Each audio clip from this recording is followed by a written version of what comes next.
کہ میرے محبوب کا نور پاک پشتوں سے پاک رحموں میں منتقل ہوگا۔ اب اللہ کے پیارے پیغمبر حضرت ابراہیم علیہ السلام اللہ کی بارگاہ میں دعا کرتے ہیں، ذرا سبحان اللہ کہہ میں قرآن پڑھوں۔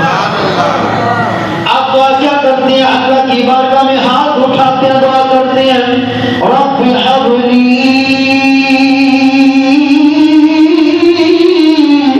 من الصالحین۔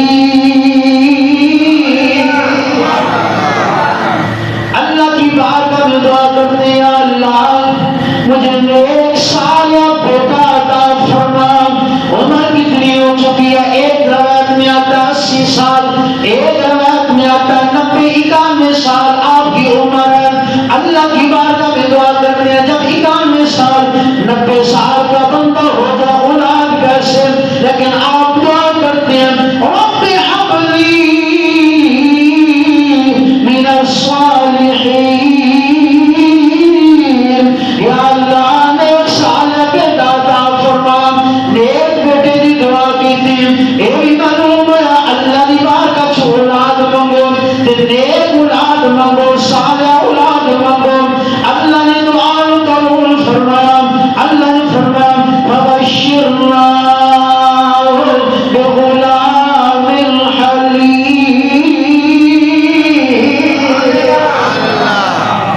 آپ نے دعا کی تھی، اللہ نے دعا قبول فرمایا، اور حلیم بیٹے بھی اللہ نے مبارک دی، خوشخبری دی کہ اے میرے پیارے پیغمبر تیرے مبارک و حلیم بیٹے دی۔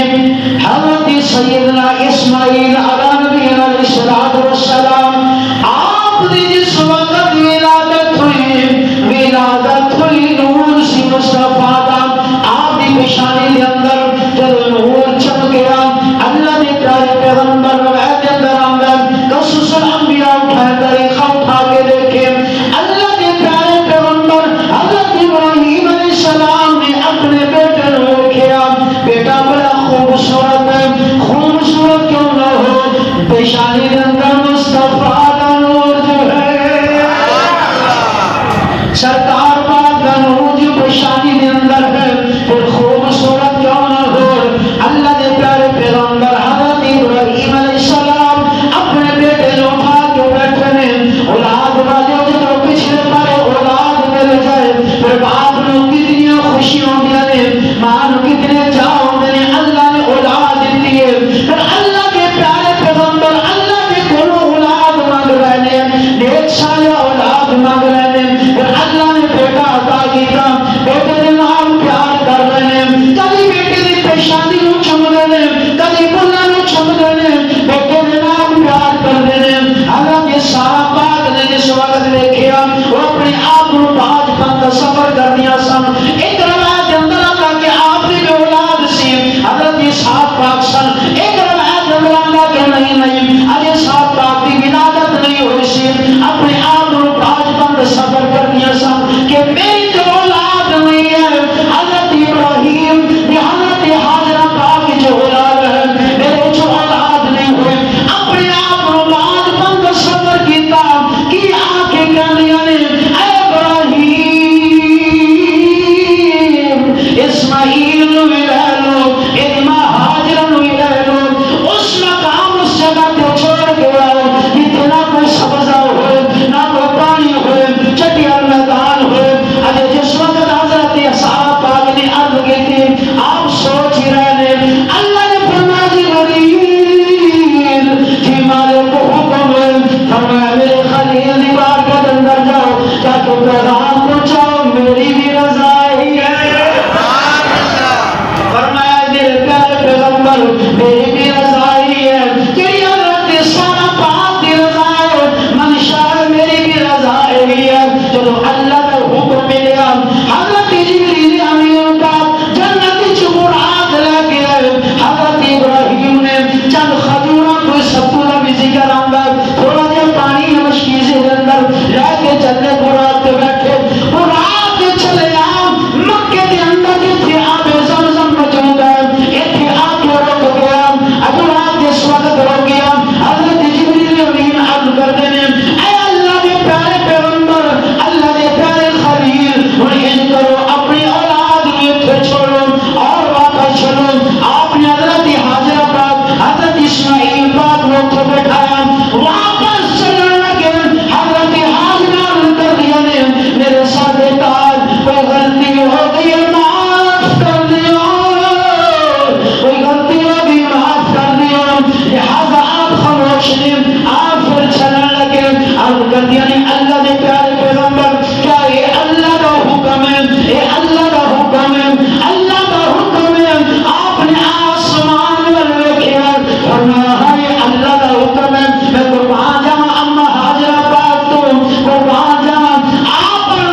سبحان اللہ عرض کردی ابراہیم پاک جواب تانوں آگے چو بچا سکتا سانو ایتھوں بھی بچا لے گا اللہ کے پیارے خلیل نے چند کھجوراں سن ستو سی پانی دے کے جس وقت واپس چلے کچھ دور جا کے دوزانوں بیٹھ کے ہاتھ اٹھا لے اللہ دی بارگاہ کے اندر دعا کر دینے دعا کی کر دینے اللہ دی بارگاہ کے اندر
سونیا تو بھی دوڑنا یا اللہ دوڑانا کیوں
تو خاتون ہے کہ دو کے اندر بچہ ہے. اس وقت انہوں نے کیا انہوں نے اما جی اجازت چاہنے جو تھوڑی اجازت ہوئے کہ اصل اتنے رہ رہی اجازت دیو کہ اسی اتنے رہ رہی. فرمایا ایک شرط رہ سکتے ہو پانی پہ تھوڑا قبضہ نہیں ہوئے گا. قبیلہ بنی جرہم آپ نے فرمایا کہ تھوڑا پانی پہ قبضہ نہیں ہوئے گا رہ سکتے ہو. واپس گئے تمام خاندان قبیلے والوں لے کے آئے. کیوں لے کے آئے؟ پتہ سی تے شہر بننا ہے اتنے شہر بننا ہے. اللہ نے فرمایا کہ شہر بنے گا پھر اتنے میرے محبوب کی آمد ہوئے گی. شہر بنے گا تو میرے محبوب کی آمد ہوئے گی نا. اتنے پھر کعبہ بھی تعمیر ہونا ہے. آب زمزم آ گیا پھر کعبہ یہ سارے معاملات ہونے سانا. پھر اتنے حج بھی ہونا ہے پھر اتنے قربانی بھی ہونی ہے. یہ سارے معاملات اتنے ہونے گے. اس وقت قبیلے والے ہیں حضرت اسماعیل علیہ السلام آپ نے فرمایا کہ میرا بچہ بھی تمہارے پل کے جوان ہو جائے گا. انشاءاللہ یہ موضوع اگلے جمعہ مبارک